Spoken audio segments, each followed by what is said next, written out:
Salut à toutes et à tous et bienvenue. Vous préparez le brevet? Alors vous êtes pile au bon endroit. Aujourd'hui, on s'attaque à un gros morceau, la résistance électrique et la fameuse loi d'Ohm. Ça peut faire un peu peur comme ça, mais vous allez voir, on va décortiquer tout ça ensemble et ça va devenir limpide. Allez, on se lance. On va commencer par une question que, j'en suis sûr, on s'est tous déjà posée. Pourquoi le chargeur du téléphone devient tout chaud quand on le branche? Ou comment ça se fait que le grille-pain devient rouge vif? Eh bien, ce n'est pas de la magie, c'est de la physique pure et dure. Et c'est justement ce qu'on va comprendre aujourd'hui. Alors, voilà notre plan de bataille. D'abord, on va résoudre ce mystère de la chaleur avec ce qu'on appelle l'effet Joule. Ensuite, on va plonger dans le vif du sujet, la résistance, et bien sûr la loi d'Ohm. On verra aussi, et c'est super important, comment tout ça est lié à la sécurité à la maison. Et on terminera en beauté avec une fiche de révision spéciale brevet pour que tout soit bien ancré. C'est parti. Allez, première étape. Pourquoi ça chauffe? On va percer ensemble le secret de ce phénomène que vous connaissez tous. Et voilà, la réponse tient en deux mots. L'effet Joule, c'est un principe de base en électricité. En fait, c'est simple. Dès que du courant électrique passe dans un fil, dans un composant, que ce soit votre radiateur ou votre console de jeu, une partie de cette énergie électrique est transformée en chaleur. C'est une règle de la physique, on ne peut pas y échapper. Et ce qui est super intéressant avec cet effet Joule, c'est qu'il a un double visage. D'un côté, il est super utile. On s'en sert pour nos radiateurs, nos plaques de cuisson, nos grille-pains. Là, on veut de la chaleur. Mais d'un autre côté, il peut être vraiment gênant. Quand votre ordinateur portable ventile à fond ou que votre téléphone surchauffe, eh bien c'est de l'énergie qui est perdue en chaleur pour rien et ça peut même abîmer les appareils. Parfait. On sait maintenant que le courant produit de la chaleur. Mais qu'est-ce qui concrètement provoque cet échauffement? Pour comprendre ça, il faut s'intéresser à la star de notre cours, la résistance. Regardez bien ces deux schémas, c'est très parlant. À gauche, on a un circuit où la lampe brille fort, le courant passe facilement. Maintenant, regardez à droite, on a ajouté une résistance plus forte. Et là, qu'est-ce qui se passe? La lampe brille à peine, le courant a beaucoup plus de mal à passer. La résistance, en fait, elle agit comme un frein pour le courant.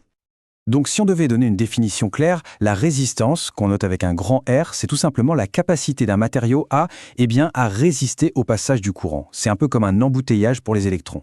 Et pour la mesurer, on utilise une unité qui s'appelle l'ohm, avec ce symbole un peu bizarre qui est la lettre grecque oméga.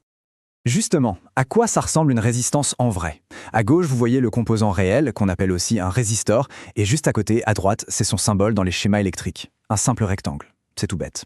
Maintenant, dès que vous verrez ce rectangle, vous saurez qu'à cet endroit, on freine le courant. Ok, on connaît la résistance. Maintenant, le plus intéressant, c'est de voir comment elle est connectée à la tension et à l'intensité. Et pour ça, il y a une loi, une sorte de formule magique. C'est la fameuse loi d'Ohm. Alors, petite question pour vous. D'après vous, comment tout ça est lié? Si on augmente la tension, est-ce que l'intensité augmente? Est-ce qu'elle diminue? C'est le genre de question que s'est posé un physicien allemand, Georg Ohm, et il a trouvé la réponse. Et la voilà, la formule que vous devez absolument connaître par cœur pour le brevet. U égale R fois I. C'est le lien mathématique entre nos trois grandeurs. U, c'est la tension en volts. R, c'est la résistance en ohms. Et I, c'est l'intensité en ampères. C'est simple, direct et super puissant. Et ça, c'est la preuve en image.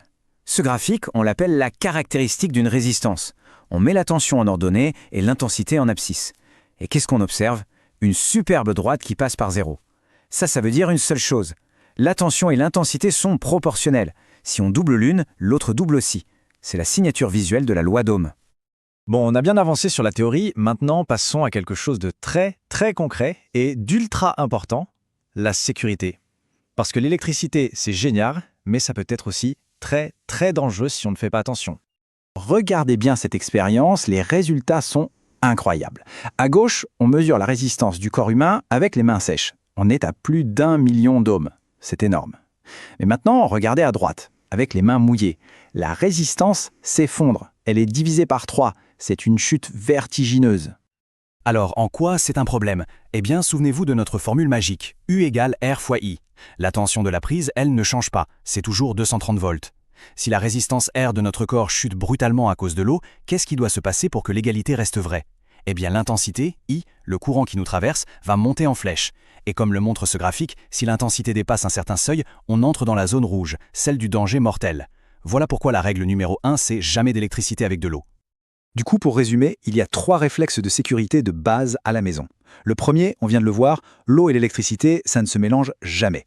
Le deuxième, la prise de terre. Vous avez la tige en métal sur les prises. Elle est là pour que, s'il y a une fuite de courant, il parte dans la terre plutôt qu'à travers nous.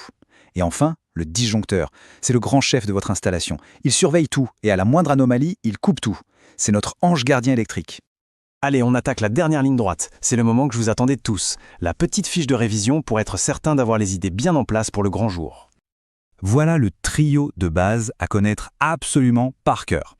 La tension, symbole U, en volts V. L'intensité, symbole I, en ampères A. Et bien sûr, notre star du jour, la résistance, symbole R, en ohms, oméga. Le nom, le symbole, l'unité, tout doit être maîtrisé. Si on devait tout résumer en 3 points, mais vraiment les 3 points essentiels pour le brevet, ce serait cela. Premièrement, la loi d'Ohm, U égale R fois I, l'incontournable. Deuxièmement, l'effet Joule, c'est la résistance qui chauffe quand le courant la traverse. Et troisièmement, la sécurité. L'eau fait chuter la résistance de notre corps, ce qui la rend extrêmement dangereuse. Avec ça, vous avez l'essentiel de l'essentiel. Bon, on a fait tout ce chemin ensemble, alors revenons à notre toute première question. Après tout ce qu'on vient de voir, la réponse devrait être évidente, non? Alors, au final, pourquoi ce fichu chargeur de téléphone chauffe? Eh oui, voilà, c'est tout simplement l'effet Joule. Les tout petits composants à l'intérieur du chargeur ont leur propre résistance électrique. Et quand le courant passe à travers pour recharger la batterie, eh bien ça chauffe. C'est aussi simple que ça. La physique, elle est vraiment partout autour de nous. Et voilà, on a fait le tour. Si vous avez bien suivi jusqu'au bout, bravo, vous avez toutes les cartes en main pour cartonner sur ce chapitre. La physique, ce n'est pas si compliqué quand on prend les choses pas à pas. Alors continuez comme ça, bonne révision et bonne chance pour le brevet. Je suis sûr que vous allez vous en sortir. Allez, à la prochaine.